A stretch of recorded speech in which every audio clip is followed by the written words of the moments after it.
गवार जिठानी मॉडर्न देवरानी। अर्पिता की शादी राकेश से तय होती है, जो एक सरकारी नौकरी करता था। अरे चाची, अर्पिता इतनी सुंदर, पढ़ी लिखी और मॉडर्न लड़की है, फिर कहाँ आप इसकी शादी ऐसे घर में कर रही हैं? अरे लड़का सरकारी नौकरी करता है, इंजीनियर है, खूब कमाता है, खूब मेहनत की है लड़के ने इस नौकरी के लिए। अर्पिता भी राकेश को पसंद नहीं करती थी, लेकिन पिता ने हाँ कर दिया तो शादी के लिए मन मारकर तैयारी कर रही थी। हाँ माँ, चाची ठीक ही तो कह रही हैं। पता है मेरी सहेलियों के पति कितने मॉडर्न हैं। अरे देख बेटा, तू मॉडर्न है ना, वो पढ़ने लिखने वाला गांव का होनहार लड़का है, तू जैसा रखेगी रहेगा। अब तक कोई उसकी केयर करने वाला नहीं था, है तो सिर्फ एक भाई भाभी, और माँ पिता तो गांव में ही रहते हैं। अर्पिता का मुंह बन जाता है। वो पिता के फोन से राकेश का नंबर लेकर उसे मिलने के लिए बुलाती है। आज तो मैं उसे साफ साफ मना कर दूंगी, मुझे नहीं करनी शादी। शक्ल देखी है ना, कपड़े पहनने का तरीका है ना बोलने का। अर्पिता राकेश से मिलने जाती है।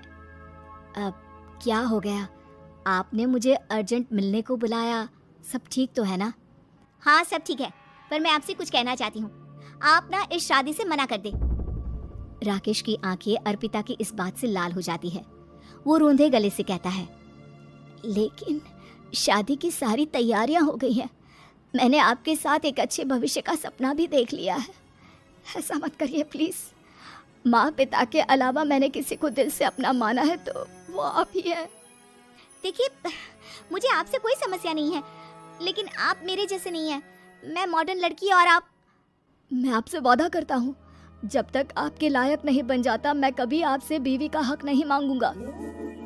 अर्पिता राकेश का प्यार देखकर पिघल जाती है और शादी के लिए हाँ कर देती है। दोनों की शादी हो जाती है, लेकिन शादी के बाद राकेश की भाभी, जो कि पूरी की पूरी देहाती थी। ए राकेश, उठ, जब पानी भर कर ला और तेरी बीवी को बोल के चूल्हा लगा दिया है, रोटी बना ले। क्या है ये सब? और तुम्हारी भाभी इस तरह चिल्ला क्यों रही है? क्या करूं, भाभी ही खाना बनाती है और मुझे पढ़ने के लिए इस घर में रखा, तो मैं घर का सारा काम कर देता हूँ। अब तुम आ गई हो, अपने तरीके से देख लो। ये मकान तो तुम्हारे पापा ने बनवाया था ना, शहर में, ताकि बेटा पढ़ाई कर सके। हाँ, पर भाभी ही पूरे घर में रहती है। ठीक है, देखो अब। अर्पिता बाहर जाती है। सूट पहनी अर्पिता को देखकर जेठानी का पारा हाई हो जाता है। ए शहर की हीरोइन, यहाँ ना चलेगा ये सब, समझी? साड़ी पहनो, साड़ी। वो नारंगी वाली निकाले हैं तुम्हारे लिए, जिसमें हरे रंग का फूल बना है, और सीधे पहुंचो रसोई में।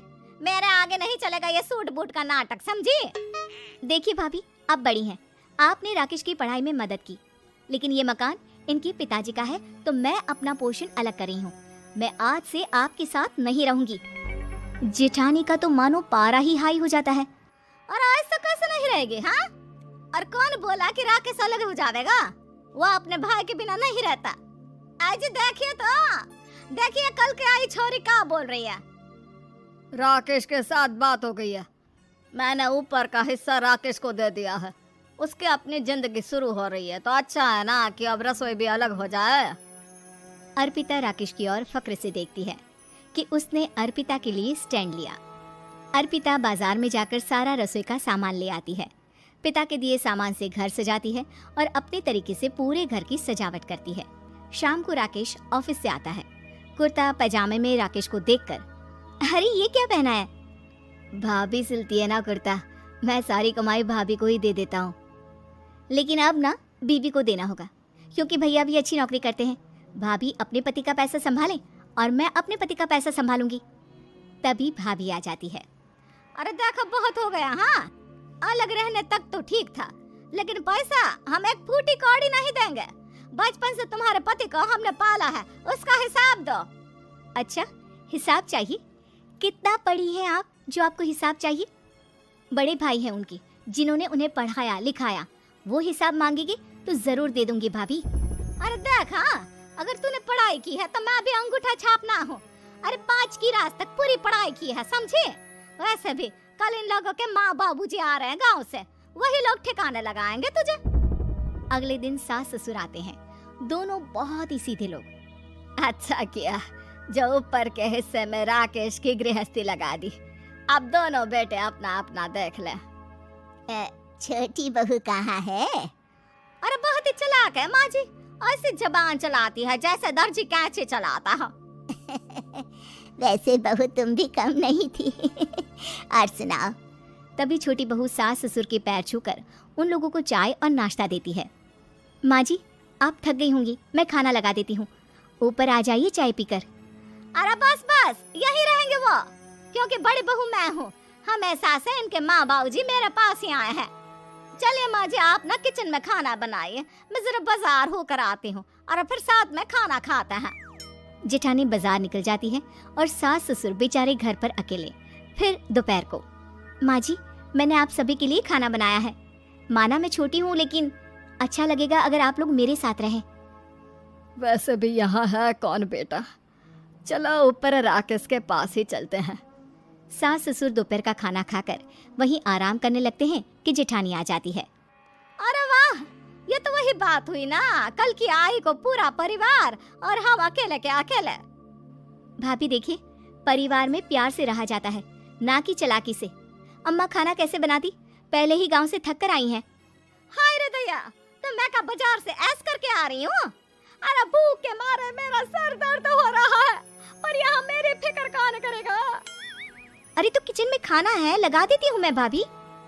बड़ी बैठकर खाना खाती है और शाम को जब राकेश घर आता है। अरे राकेश, तू तो पूरा हीरो लग रहा है इन कपड़ों में। ऐसे कपड़े पहले क्यों नहीं पहनता था? राकेश बीवी की तरफ देखता है और फिर कहता है, माँ पहले पहनाने वाली नहीं थी ना। हाँ हाँ, और हम जो हाथ से सिल सिल कर कुर्ता पहनाते थे उसका का? अरे तुम्हारे भैया तो आज भी पहन रहे हैं। तभी अर्पिता सास के लिए कपड़े और ससुर के लिए शर्ट पैंट ला कर देती है। उन लोगों को फ्रिज से ठंडा पानी और टीवी में फिल्म दिखाती है। अरे कब से इनको बोल रहे हैं कि फ्रिज वाले आओ, लेकिन ये है कि मानत ही ना है। बहू, अब तो तुम ही समझाओ ससुर जी को। नहीं पापा, आप फ्रिज मत लीजिए।